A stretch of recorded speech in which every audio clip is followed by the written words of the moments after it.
ಇವತ್ತು ಕಾಂಗ್ರೆಸ್ ಸರ್ಕಾರದ ಮೊದಲ ಒಂದು ವಿಕೆಟ್ ಪತನ ಆಗಿರುವಂಥದ್ದು.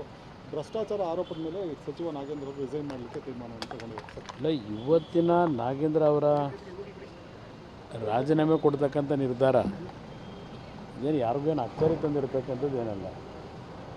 ಈಗಾಗಲೇ ಈ ಒಂದು ಪ್ರಕರಣದಲ್ಲಿ ಸುಮಾರು 80-85 ಕೋಟಿ ಹಣದ ಒಂದು ರವಾನೆ ಆಗಿರ್ತಕ್ಕಂಥದ್ದೇನಿದೆ ಎಸ್ ಟಿ ಕಾರ್ಪೊರೇಷನ್ನಲ್ಲಿ.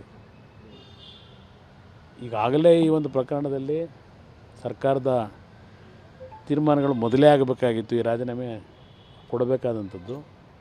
ಇದು ನನ್ನ ಅಭಿಪ್ರಾಯದಲ್ಲಿ ಕೇವಲ ಒಬ್ಬ ಮಂತ್ರಿಯಿಂದ ಆಗಿರತಕ್ಕಂಥದ್ದಲ್ಲ. ಈ ಪ್ರಕರಣ ಮುಖ್ಯಮಂತ್ರಿಗಳು ಉಪಮುಖ್ಯಮಂತ್ರಿಗಳು ಇಬ್ಬರೂ ಸೇರಿ ನಡೆಸಿರ್ತಕ್ಕಂಥ ಪ್ರಕರಣವೇ ಇದು.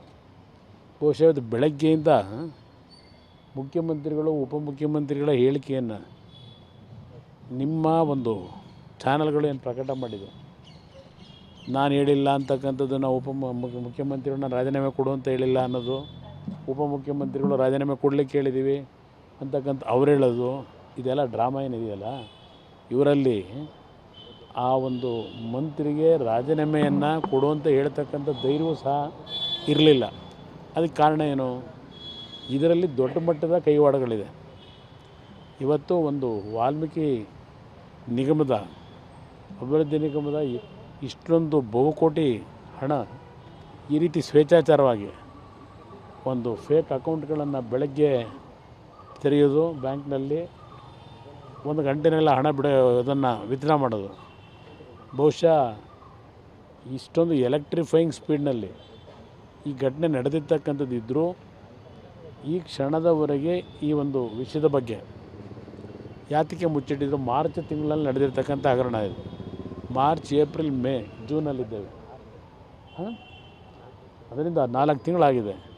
ಈ ಪ್ರಕರಣ ಯಾಕೆ ಇಲ್ಲಿವರೆಗೆ ಮುಚ್ಚಿಟ್ಟಿದ್ರು? ಬಹುಶಃ ಇದು ಹೊರಗಡೆ ಇದು ಯಾವುದಾದ್ರು ಮಾಧ್ಯಮಗಳು ಬರದೇ ಹೋಗಿದ್ರೆ ಇದೆಲ್ಲ ಮುಚ್ಚಾಕ್ತಿದ್ರು.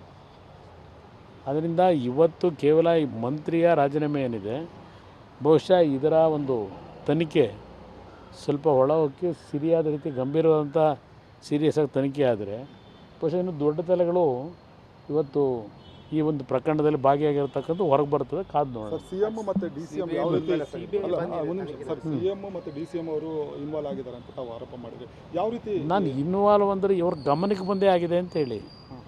ಈಗ ನೀವೇ ಹೇಳ್ತಾ ಇದ್ದೀರಿ ತೆಲಂಗಾಣದ ಚುನಾವಣೆಗೆ ದುಡ್ಡು ಹೋಗಿದೆ ಅಂತ. ಫೇಕ್ ಅಕೌಂಟನ್ನು ಓಪನ್ ಮಾಡ್ತಕ್ಕಂಥ ಇಷ್ಟೊಂದು ರಾಜಾರೋಷವಾಗಿ ಮಾಡಬೇಕಾದ್ರೆ ಹಣ 1 ಗಂಟೆಯಲ್ಲಿ ಬಿಡುಗಡೆ ಆಗ್ತಕ್ಕಂಥದ್ದಕ್ಕೆ ಎನ್ಕರೇಜ್ ಯಾರು ಕೊಟ್ಟಿದ್ದಾರೆ? ಇದರ ಪ್ರೋತ್ಸಾಹ ಯಾವ ಧೈರ್ಯವಾಗಿ ಮಾಡಿದ್ದಾರೆ? ಇದನ್ನು ನೀವೇ ಮಾಡಿದ್ದೀರಿ. ತೆಲಂಗಾಣಗೆ ಹೋಗಿರ್ತಕ್ಕಂಥ ಹಣ ಇದು ನೀವೇ ಬಿತ್ತರಿಸಿರ್ತಕ್ಕಂಥದ್ದು. ತೆಲಂಗಾಣಗೆ ಹೋಗೋದಾದರೆ ಚುನಾವಣಾ ವೆಚ್ಚಕ್ಕೆ ಆ ಜವಾಬ್ದಾರಿ ನಿರ್ವಹಿಸ್ತಾ ಇರೋದು ಯಾರು? ಸಣ್ಣ ಮಂತ್ರಿಗಳು ಇವತ್ತು ಅದನ್ನು ನಿರ್ವಹಣೆ ಮಾಡ್ತಾರಾ? ಇವತ್ತು ಫೈನಾನ್ಸ್ ಮಿನಿಸ್ಟರ್ ಇರ್ಬೋದು, ಉಪಮುಖ್ಯಮಂತ್ರಿಗಳು, ಈ ಎಕ್ಸ್ಪರ್ಟ್ ಏನಿದ್ದಾರೆ ಚುನಾವಣೆ ನಡೆಸ್ತಕ್ಕಂಥವ್ರಿಗೆ ಬಹುಶಃ ಕುತಂತ್ರದ ಬಗ್ಗೆ ಇವತ್ತು ಏನೋ ಮಾತಾಡಿದ್ದಾರೆ ಬೆಳಗ್ಗೆ ಮಧ್ಯಾಹ್ನ.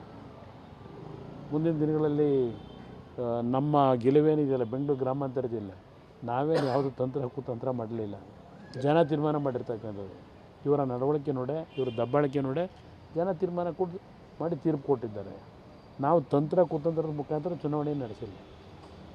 ಅದರಿಂದ ಇವರು ಕುತಂತ್ರಗಳಲ್ಲೇ ಇವರು ಮಗ್ನರಾಗಿ ಅದಕ್ಕೆ ಹೆಚ್ಚಿನ ಪ್ರಾಶಸ್ತ್ಯ ಕೊಡ್ತಕ್ಕಂಥದ್ದೇನಿದೆ. ಇವತ್ತು ತೆಲಂಗಾಣಗೆ ಈ ದುಡ್ಡು ಹೋಗಿದೆ ಅಂತಕ್ಕಂಥದ್ದು ಬಹುಶಃ ಮುಂದಿನ ದಿನಗಳ ಸತ್ಯಾಂಶ ಇವತ್ತು ತನಿಖೆಯಿಂದ ಹೊರಗೆ ಬರಲಿ, ಕಾದು ನೋಡೋಣಂತೆ.